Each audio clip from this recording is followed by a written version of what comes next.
சொல்றாரு பேதுரு, ஆண்டவரே எல்லாவற்றையும் விட்டுட்டு வந்தோமே எங்களுக்கு என்ன கிடைக்கும்? ஏன்னா நம்ம சொல்றோம் ஆண்டவரை ஏத்துக்கிட்டு வந்ததுனால வீட்டுல ஒதுக்குறாங்க, உறவினர்கள் ஒதுக்குறாங்க, ஊர்ல ஒதுக்குறாங்க. அதை பத்தி கவலை இல்லை. இவர் ஒதுக்காதவர்.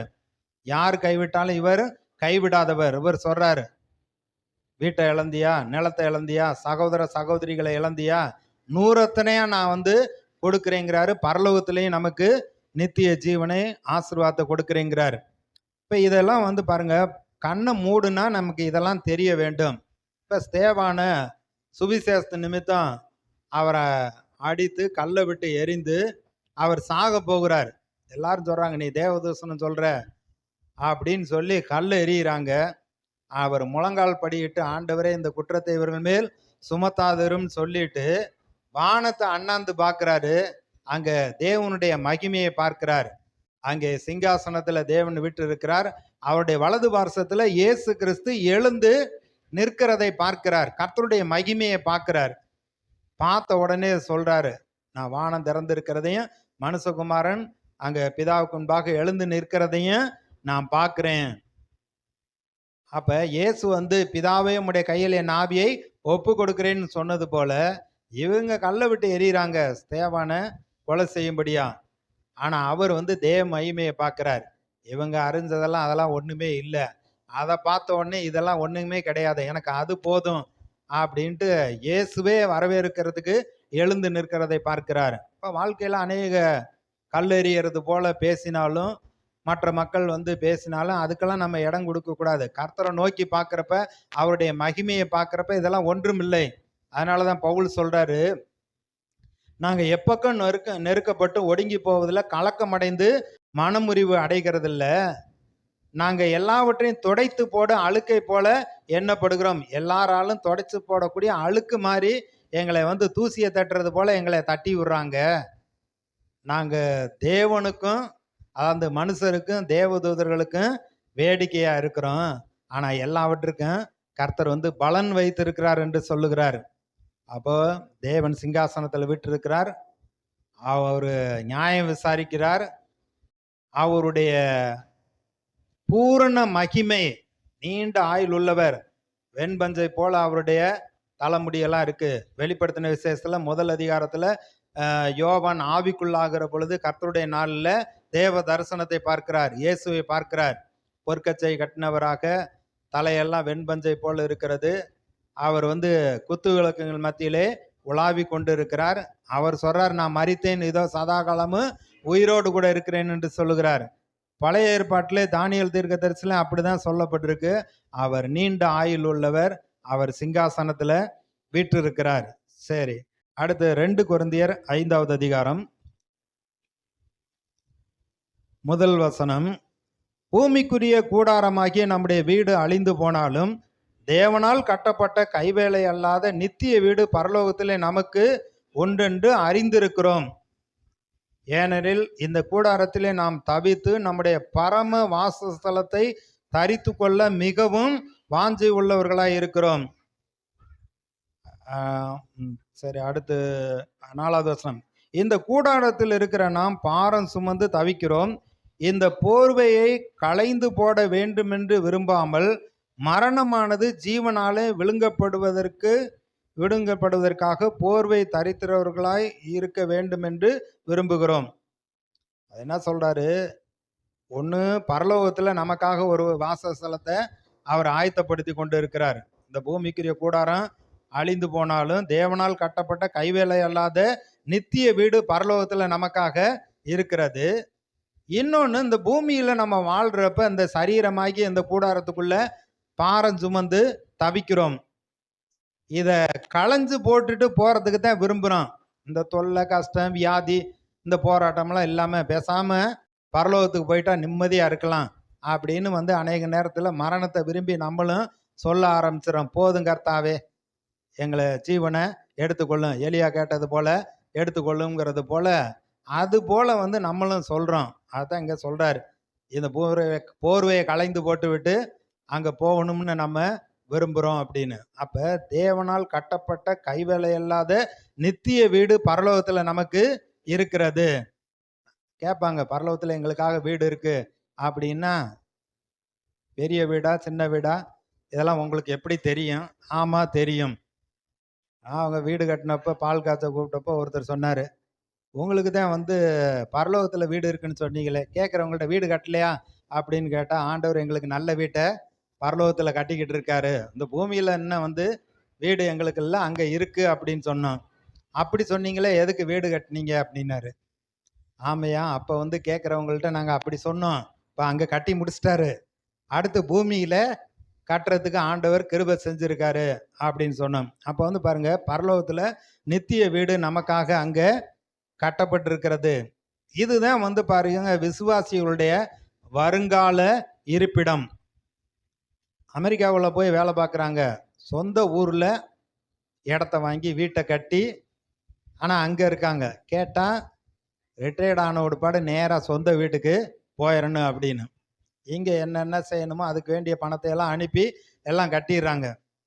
அப்ப நித்திய வீடு, நிரந்தரமான வீடு அங்கதான் போய் இருக்கோம் அப்படின்னா, அங்க நமக்கு வந்து குடியிருப்பதற்கு நல்ல ஒரு வீட்டை இங்கேயே நம்ம ஆயத்தமாகணும். எப்படி?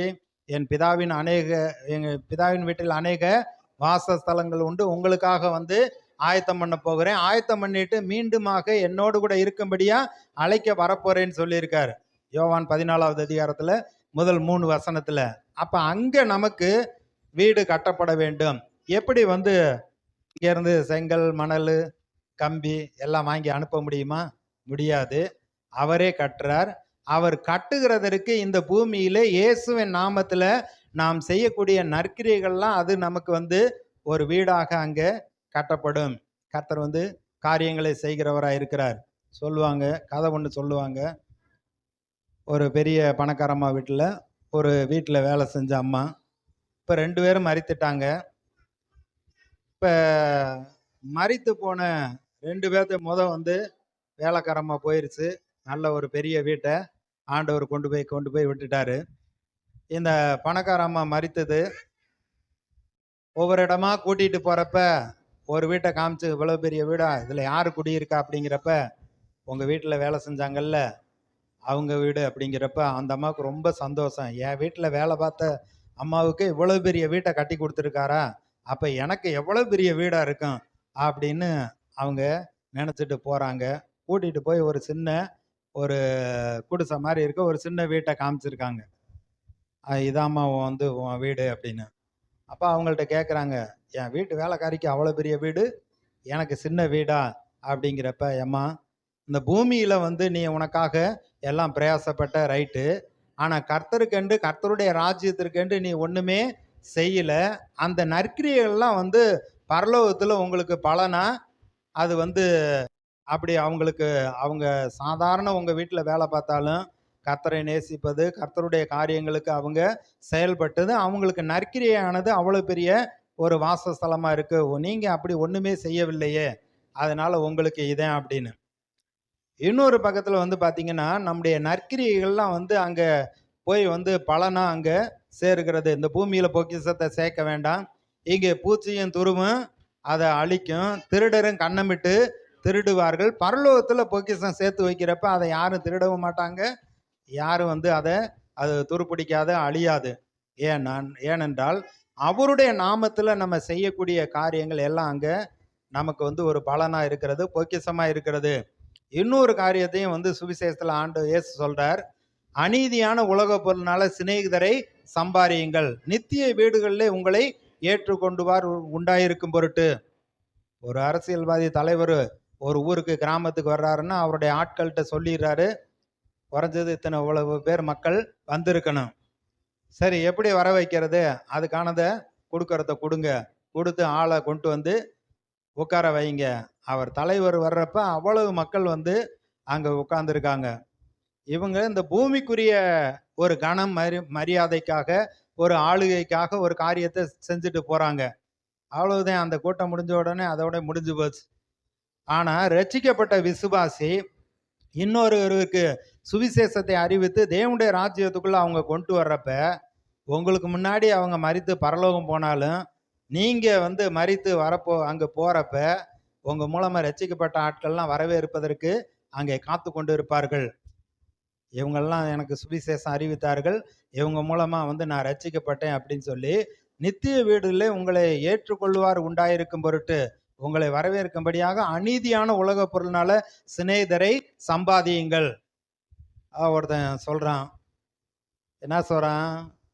இன்னைக்கு மனிதர்கள் போய் செண்டு செண்டா ஏக்கர் ஏக்கரா வாங்கி வாங்கி போடுறாங்களாம்.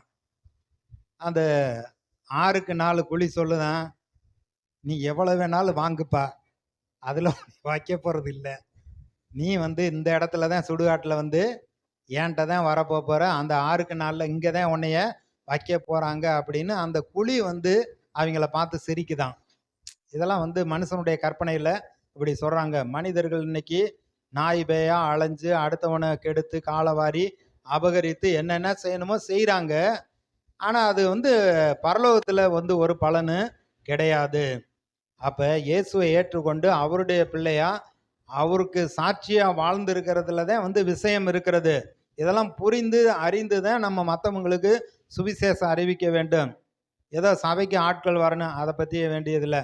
கர்த்தர் சபையை கட்டுகிறார், ரட்சிக்கப்படல அனுதினமும் சபையில் அவர் சேர்க்கிறார். நம்ம முயற்சியில் யாரையும் கொண்டு உட்கார வைக்க முடியாது. கர்த்தர் தான் அவர்களை கொண்டு வர வேண்டும். ஆனால் இதை புரிந்து நாம் செயல்படுறப்ப தேவனுடைய ராஜ்யத்திற்கென்று நம்ம செயல்படுகிறவர்களாக இருப்போம். வெளிப்படுத்தின விசேஷம் 7வது அதிகாரம்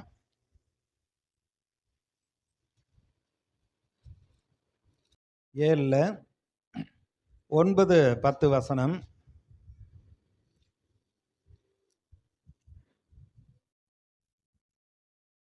இவைகளுக்கு பின்பு நான் பார்த்தபோது இதோ சகல ஜாதிகளிலும் கோத்திரங்களிலும் ஜனங்களிலும் பாசைக்காரர்களிலும் இருந்து வந்ததும் ஒருவனும் எண்ணக்கூடாதுமான திரளான கூட்டமாகிய ஜனங்கள் வெள்ளை அங்கிகளை தரித்து தங்கள் கைகளில் குருத்தோலைகளை பிடித்து சிங்காசனத்துக்கு முன்பாகவும் ஆட்டுக்குட்டியானவருக்கு முன்பாகவும் நிற்க கண்டேன்.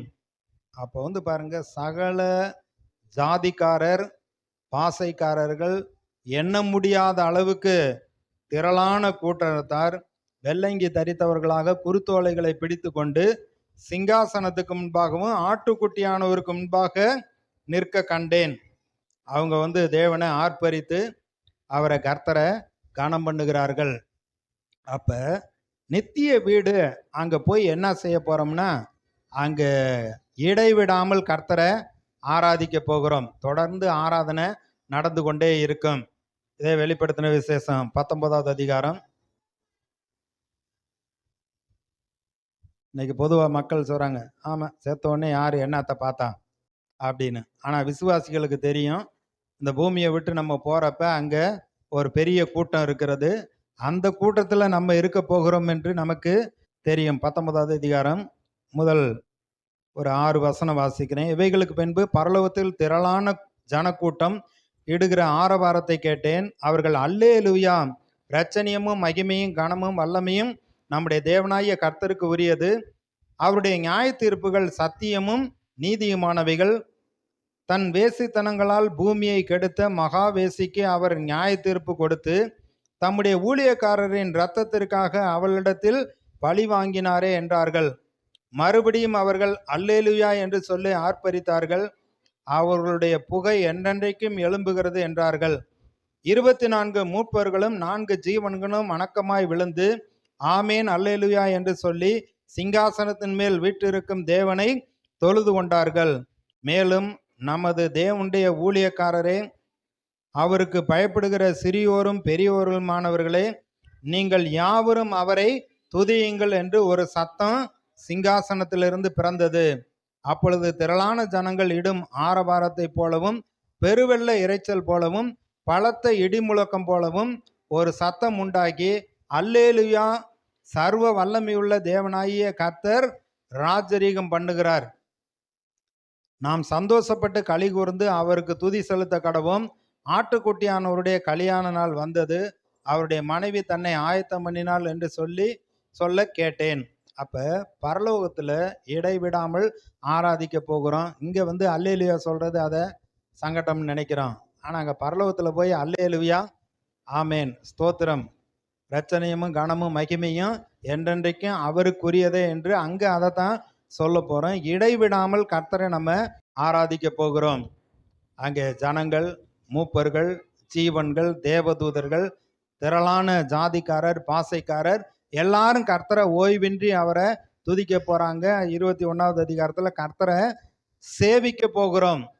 அங்க போனாக்க அங்க கர்த்தரை துதித்து ஆராதித்து சேவிக்க போகிறோம். இங்க பாடவே பாடாதால அங்க போய் எப்படி பாட போறாங்களோ தெரியல. கண்டிப்பா பாடித்தே ஆகணும். ஏன்னா பிலிப்பியர் 2வது அதிகாரத்துல சொல்லி இருக்கிறபடி அவருடைய நாமத்துக்கு முன்பாக எல்லா கால்களும் முடங்கும், எல்லா நாவுகளும் அவரை ஆண்டவர் என்று அறிக்கையிடும்னு இருக்கு. அதை இங்கேயே நம்ம செஞ்சுட்டு நம்ம அதை கர்த்தரை ஆராதித்து கனப்படுத்தி அவரை உயர்த்தி பாடணும் அப்படின்னா அங்க போறப்ப அவனுடைய சந்தோஷத்தை முழுமையாக அதை ஆசீர்வாதத்தை சுதந்தரித்து கொள்ளலாம். துதிக்கிறதுல ஆராதிக்கிறதுல அது ஒரு பெரிய ஆசீர்வாதம் இருக்கிறது. எரியோ கோட்டை விழுந்தது அவங்க துதித்து ஆர்ப்பரித்ததினாலே. பவுலும் சீலாவும் கட்டப்பட்டு செயலில் இருந்த பொழுது இரவு கர்த்தரை துதித்து பாடினார்கள். சிறைச்சாலை கதவுகள் திறந்தது. அப்படி கர்த்தரை துதிக்கிறப்ப ஆராதிக்கிறப்ப எதிரிகள் முறியடிக்கப்படுகிறார்கள். சொல்றாங்க, மனசு ஒரே நல்லா இல்லைங்க, கஷ்டமா இருக்கு, கொஞ்ச நேரம் உட்காந்து உங்கள்கிட்ட என் பாரத்தை எல்லாம் இறக்கி வைக்கிறேன் அப்படின்னு சொல்றாங்க. மனிதர்களிடத்துல இறக்கி வச்சா அவங்க இன்னும் 4 பேர்த்துக்கிட்ட அதை இறக்கி வைப்பாங்க. அது ரொம்ப தான் பாரமாயிரும். ஆனா கர்த்தர்கிட்ட நம்ம இறக்கி வச்சோம் அப்படின்னா இவர் யார்கிட்டையும் நம்மளை பத்தி சொல்லவே மாட்டார். அதான் ஒருத்தர் சொன்னாராம், ஏதோ ஒரு தப்பு பண்ணிட்டாராம். அந்த நபர் பார்த்துட்டாரு, ஐயா உன் காலில் கூட விழுகிறேன், இந்த தப்பை யார்கிட்டையும் சொல்லிடாத, ஏன்னா எனக்கு இருக்கிற பேரும் புகழும் என் பேரெல்லாம் கெட்டு போயிடும், அதனால யார்கிட்டையும் சொல்லிடாத அப்படின்னாராம். அப்போ அவர் சொன்னாராம், ஏப்பா ஏன்ட்ட நீ மன்னிப்பு கேட்குற சொல்லாதேன்னு சொல்ற, மேலே ஒருத்தர் பார்த்துக்கிட்டு இருக்காரு, அவருக்கு நீ என்ன சொல்ல போறேன்னு. ஏப்பா மேலே பார்த்துக்கிட்டு இருக்கிறவர்கிட்ட நான் உண்மையா என்னை ஒப்பு கொடுத்து நான் ஜெபம் பண்ணேன்னா அவர் யார்கிட்டையும் என்னை பற்றி சொல்ல மாட்டார். நீ தான் 10 பேர்கிட்ட போய் என்னை பற்றி சொல்லிடுவேன், அதனால தான் நான் வந்துட்டு இப்படி நான் மன்னிப்பு கேட்குறேன் அப்படின்னு. அப்போ பாருங்க, மனிதர்கள் மனிதர்கள் தான், ஆனால் கர்த்தர் கர்த்தர் அவர் சிங்காசனத்தில் விட்டு இருக்கிறார், எல்லாவற்றிலும் ஆளுகை செய்கிறார், ராஜரீகம் பண்ணுகிறார், எல்லாவற்றுக்கும் கணக்கு வைக்கிறார். இந்த உலகம் நமக்கு பாத்திரம் அல்ல. இந்த உலகத்தில் இருக்கக்கூடிய வாய்ப்புகள், அதிகாரம், வேலை, நம்முடைய உறவுகள், இவை எல்லாவற்றிலும் கர்த்தரை மகிமைப்படுத்துகிறவர்களாக நம்ம அந்த சூழ்நிலைகளை மாற்றிக்கொள்ள வேண்டும். நம்முடைய வருங்கால இருப்பிடம் பரலோகம். அங்க போய் தொடர்ந்து கர்த்தரை தான் நம்ம ஆராதிக்க போகிறோம். அந்த முடிவற்ற அந்த நித்தியமான அந்த இடத்துல தான் நம்ம அங்க போக வேண்டும்.